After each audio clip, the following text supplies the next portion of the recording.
Não quero cantar amores. Amores são passos perdidos. São frios raios de sol, verdes garras dos sentidos. São cavalos corredores, com asas de ferro e chumbo, caídos nas águas fundas. Não quero cantar amores. Paraísos proibidos, contentamentos injustos, feliz adversidade, amores são passos perdidos. São demências dos olhares, alegre festa de pranto, são furor obediente, são frios raios solares.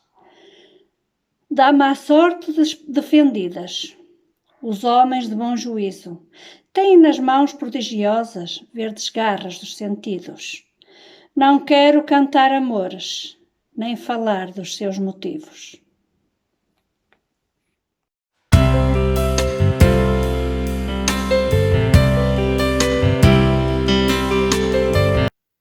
Olá, boa tarde a todos. Bem-vindos a mais uma sessão Fique por Casa para falar de... E vamos dar continuidade à pessoa, à escritora Agostina Bessa Luís. Hoje trago-vos mais um livro de Agostina Bessa Luís. Não é um livro propriamente muito falado, foge um pouco àquilo que foge automaticamente ao romance agostiniano, portanto não é um livro que está numa prateleira normalmente de uma livraria como um best-seller, mas é um livro que nos serve de base para muito daquilo que Agostina faz ao longo da sua obra. Isto é um livro que surge em 2006, é um livro de término da sua fase de escrita, até os seus problemas de saúde a levarem a remeter-se a um isolamento e deixar de escrever e de publicar ao longo de mais de uma década. Portanto, é um livro que traz alguma nostalgia, mas que afirma a capacidade reinventiva de Agostina Bessa Luís, já numa fase final de escrita, com toda a sua lucidez. Agostina acaba por terminar a sua vida literária, digamos assim, de escrita, precisamente com um dos melhores livros dela, Ronda da Noite. A meu ver, é um dos melhores livros dela. É um livro que Manuel Oliveira, um pouco tempo também antes de morrer, tinha dito em Penafiel na Escritaria, quando também dá homenagem a Agostina Bessa Luís sem a presença da mesma, que era o livro que ele gostaria de adaptar a cinema ainda, se lhe fosse possível.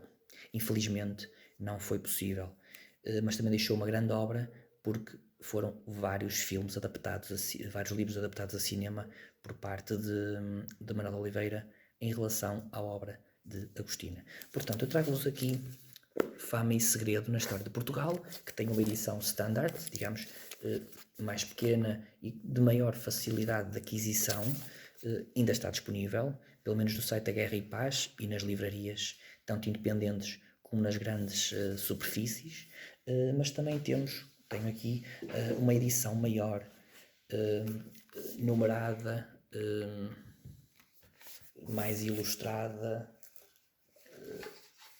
do livro, que é uma edição limitada e numerada. Portanto, aqui já é um pouco mais difícil de conseguir, mas há sempre a possibilidade, pelo menos em alfarrabistas. Portanto, é um livro que está dividido em óperas, digamos. Os capítulos chamam-se óperas, portanto são 12 óperas, e falam de figuras e personalidades ilustres e tempos históricos de Portugal, como Viriato, Dom João II, Dom Sebastião, Filipe II, Dom Pedro, o Regicídio, Afonso Costa versus Sidónio Pais, Salazar, terminando com a ópera 12ª, que se chama Delírio e Melancolia, quase um ponto de situação de Portugal de hoje, e olhamos para o futuro, mas nunca esquecendo aquilo das outras óperas que antecederam esta 12ª, sobre Portugal e os seus, ok? Portanto, aqui um retrato não só das personalidades, a recriação, a reinvenção da história de Portugal, as famas e os pequenos segredos, pequenos sussurros de Agostina ao nosso ouvido, sobre determinados tempos históricos e determinadas personalidades. Como que ela dizia que era quase um manicômio, Portugal, ao longo destes séculos. Portanto, como facilmente percebemos o estado atual do nosso Portugal e do nosso mundo. Portanto, aqui nós temos vários exemplos de personalidades que a Agostina fala e também podemos partir de uma frase que ela escreveu num dos livros que eu mais gosto, de Agostina Bessa Luís, As Adivinhas de Pedro e Inês, um fantástico livro que aconselho vivamente à leitura, e que dizia que a história é uma ficção controlada. Portanto, penso que Agostina justifica toda a sua obra, ou grande parte da sua obra, com esta máxima, colocando em causa a história, como que a história é escrita por alguém a quem se paga para. Colocamos esta interrogação aqui e que daria para um grande debate, mas permite-lhe a ela, enquanto artista, enquanto escritora, usar tal máxima para o seu ímpeto criativo e para a sua liberdade enquanto criadora. E isto é que nos leva a colocar muitas vezes em causa, ou a não ser tão rigorosos, tão maldosos com aquilo que Agostina escreve, quando diz que é uma biografia, como aconteceu com o Susto. Com esta máxima colocamos em causa se realmente aquilo é uma biografia. Na minha ótica penso que não, mas há várias interpretações, muitos prós e muitos contras, mas nada moderado, infelizmente. Algo que está bastante intrínseco na nossa sociedade. Mas aquilo que nos interessa perceber é, partindo desta liberdade criativa, Agostina, apesar de se basear em escritos, em cronistas, que ela própria diz que os cronistas são os mais certeiros na história, em monografias, em contos, em memórias e em estudos, Agostina acaba por introduzir ironia e sarcasmo nos vários elementos, nos vários momentos da nossa história de Portugal, para nos levar e para nos desassossegar, também em parte, porque Agostina, em quase toda a sua obra, nos desassossega de um certo modo, o deixar-nos às vezes a questionar, leva-nos ao nosso desassossego também, em relação àquilo que ela escreve, à forma como escreve e à forma como ela nos apresenta esses dados, históricos ou não, mas que acabam por nos deixar um pouco indecisos na sua veracidade. Mas temos que olhar para as palavras como algo muito vulnerável. E vindo de Agostina, ela permite-nos isso, permite-nos essas várias reinterpretações, e como autora faz a mesma coisa. Portanto, há aqui duas personalidades que eu quero salientar. Uma delas é Dom Sebastião, que fala bastante em algumas obras suas, em alguns romances, portanto acaba por ser muito importante, e para nós, como nação, é importante o Quinto Império, como o Fernando Pessoa muito fala, e a ideia de Dom Sebastião, portanto sempre muito presente, como figura mítica, como algo como que transcendente, que nos traz a esperança de ter algo melhor. Portanto, e Agostina Bessa Luís acaba por ser bastante traquina nesse sentido, e coloca-nos também aqui em causa a própria sexualidade de Dom Sebastião. E passo-vos a ler aqui a parte em que ela nos fala um pouco sobre isso. Esta é uma obsessão da família carnal e política. A saúde do príncipe parece não dar cuidados de maior, com exceção das perdas noturnas e uretrite crónica, cuja causa pode muito bem ser mais secreta do que se aventura. O estado da frustração do rei é manifesto e Alcácer Quibir registra o seu clima mais alto. A crise pode manifestar-se na criança de alguns meses separada da sua mãe. Durante um largo período, a sua avidez afetiva pode tomar um caráter agressivo em relação ao meio envolvente. Não é de afastar em Dom Sebastião um conteúdo homossexual, o que constituiria uma perturbação profunda vinculada ao ideal do eu narcísico. O esforço que Dom Sebastião faz para corresponder às expectativas do reino, esforço físico e moral que o leva a usar da caça e dos exercícios de campanha desmesuradamente, chega a ser comovente. É um jovem bem constituído, mas cujo conflito interior está na base de uma tristeza que iria ser-lhe fatal. Nada há que o possa salvar, e ao país com ele. Temos aqui um exemplo. Um outro relativamente a Salazar, porque é uma componente política de comunicar o político, também um outro herói coletivo agostiniano, é Salazar. Também uma personalidade muito controversa na nossa sociedade e não precisamos aqui explicar o porquê, mas Agostina fala-nos um pouco e chega-nos também aqui a falar sobre um suposto relacionamento que teve, um hipotético casamento com uma discreta senhora Trocado, de uma família. E isso leva também Agostina a colocar em causa se houve ou não houve os pequenos burbúrios. O acrescentar de um ponto. E aqui Agostina, sobre Salazar, tem uma pequena página que eu acho interessante sobre, deixa-me só confirmar, e que nos diz isto. Pouco se sabe sobre a vida particular de Salazar. A certa altura pareceu-me bem dar-lhe uma imagem sentimental e insinuarem amores desfeitos ou irresolutos, ou pouco válidos, como algumas senhoras apresentáveis.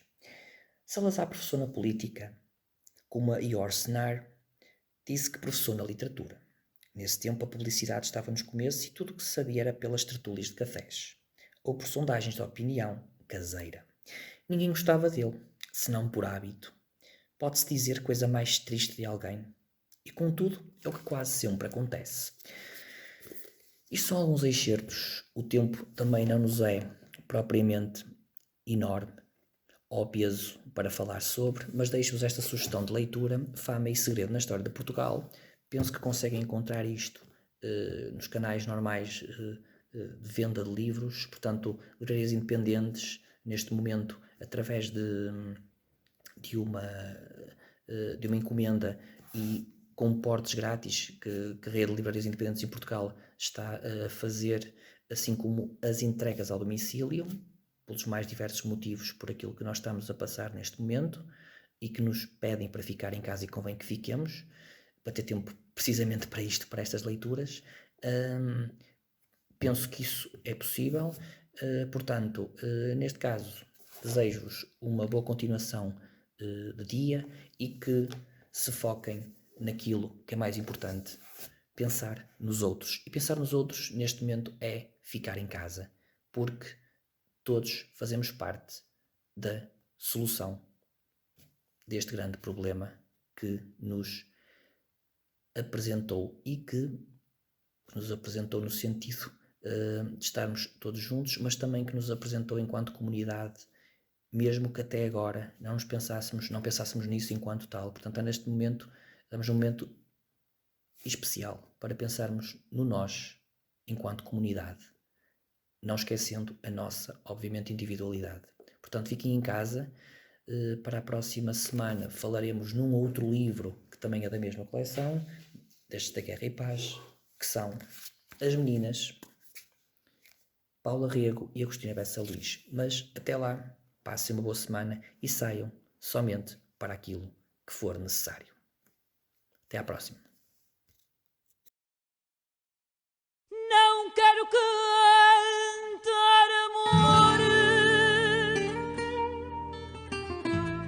amor são passos perdidos.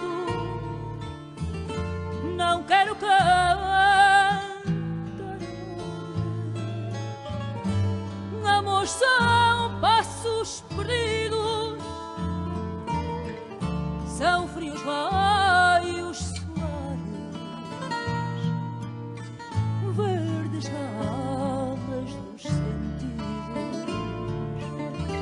São frios raios solares,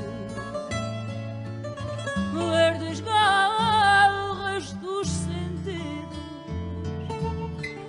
São cavalos corredores com asas de ferro e chumbo, caídos nas águas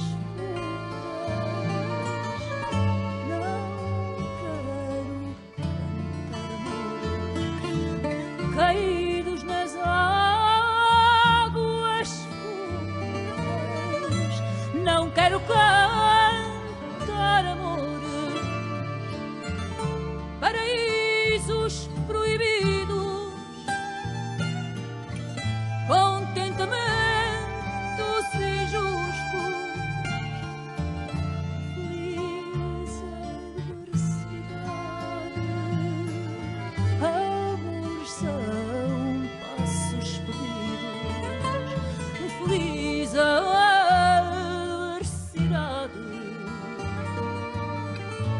mas são passos perdidos,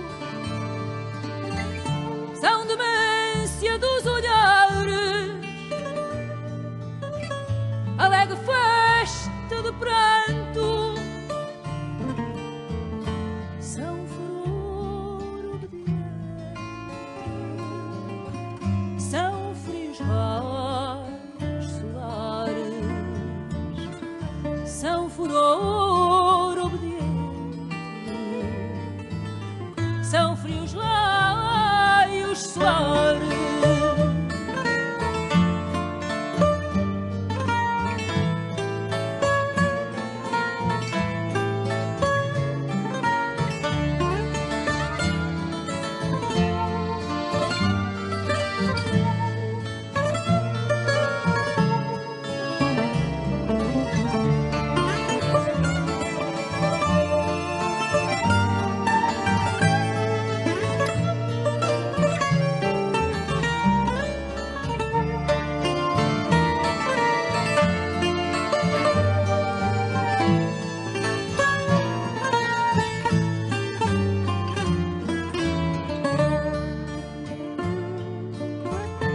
Da má sorte defendido,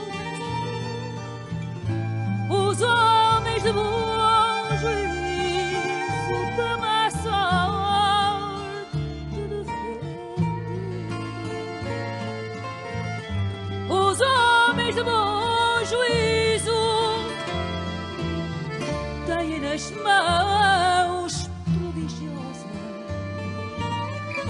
verdes galhos